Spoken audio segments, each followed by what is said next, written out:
Boy, spring is off to a great start. Alongside those great images of PC Joel from The Last of Us taking cues from Justin Trudeau's closet, the gaming industry has been on a non-stop tumble with virtually every major publisher and developer announcing layoffs, game cancellations, and endless delays, even for projects that had been in the works for well over a decade. Sadly, in the late afternoon of March 30th, it was announced that E3 was officially cancelled. No.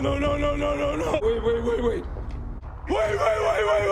I know, guys. Seriously heartbreaking stuff. But how could this have happened? Back in January, speculation was quickly spreading that the big hitters, Sony, Microsoft, and Nintendo, wouldn't bother showing up at the event in basically any capacity. Microsoft confirmed this pretty quickly, stating that Xbox would be hosting its own showcase in Los Angeles over the summer, and Sony followed suit as, let's face it, their independent showcases do pretty well. Then in February, Nintendo followed, and just last week, Ubisoft announced that they were pulling out, and that announcement left us gamers wondering, what the hell are we going to see this year? Reports had been circulating for some time that the organizer, ReedPop, wasn't holding up their side of the event organization after taking over in 2021. Communication was sloppy, dead air between companies was growing, and ReedPop wasn't doing diddly squat to promote E3's first in-person event since 2019. However, ReedPop slacking and everyone pulling out isn't really the reason why this event is dead. It's a culmination of multiple factors, all leading back to the way the industry has changed in just the last decade alone. E3, which is short for Electronic Entertainment Expo, originally debuted back in 1995 as others in the electronics industry had noticed that video gaming was becoming so big that it made no sense for it to be the small showcase at larger expos already running at the time. Come May 11th to 13th in 1995, the first official expo ran at the Los Angeles Convention Center, a place that would become the default home for the event over the next 20-odd years. Save for that 2007 event in that air hangar. Yeah, that was a weird choice, and a bit of a killer as video gaming as a whole was experiencing the start of a revolution with the fast growth of dedicated media outlets, shows, and a boom in console gaming with franchises like Far Cry, Halo, Mass Effect, and Elder Scrolls becoming staples for every gamer. Fast forward to 2006 and the ESA, the Entertainment Software Association, a body created to help manage the growing video game industry, found that vendors were having to spend an exuberant amount just to showcase to an event that was crowded with Joe Schmoes like yours truly. That year, the event became a press and industry specialist only circle jerk, and regular attendees were relegated to just the open convention floors with some demos and merch. After that hangar show in 2007, which cut attendance down from 40,000 to 10,000, caps on audiences were reduced even further for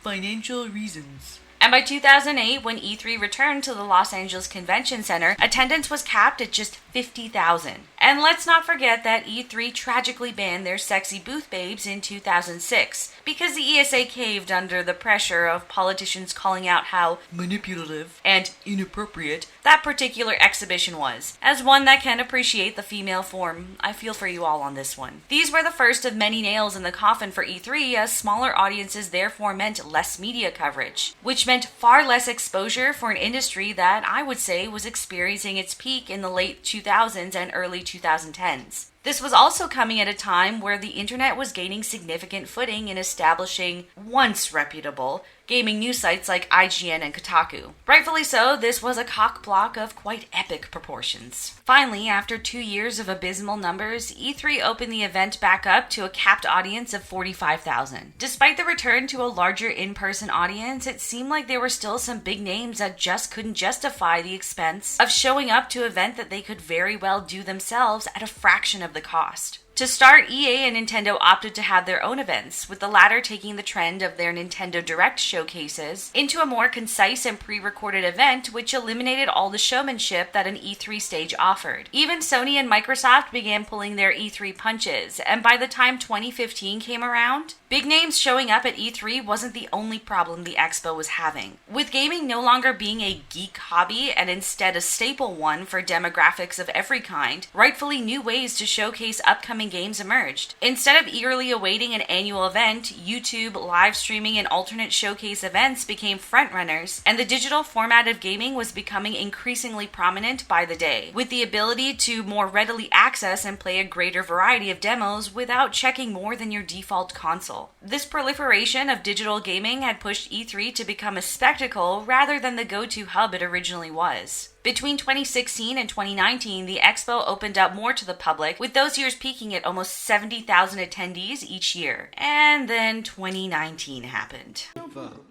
Kate has a sexual preference in the new game? Is that your business, mother? Does that answer your question? What kind of nerd boy? What is she doing? Sony decided to stop showing up, essentially stating that having a primary summer event reveal wasn't sufficient and that February would fare far better for the types of games and markets they appeal to, therefore exploring different ways to exhibit their projects. On top of that, the ESA was becoming more entrenched in advocacy politics as well, because, California gotta get their stank on everything. And the heart and soul of E3 just wasn't there and was becoming less of an experience and more of a way for shills to inject their brand of advertising. Remember that 2019 Take-Two panel? Diversity and inclusion make us a better industry for today and most importantly, for tomorrow.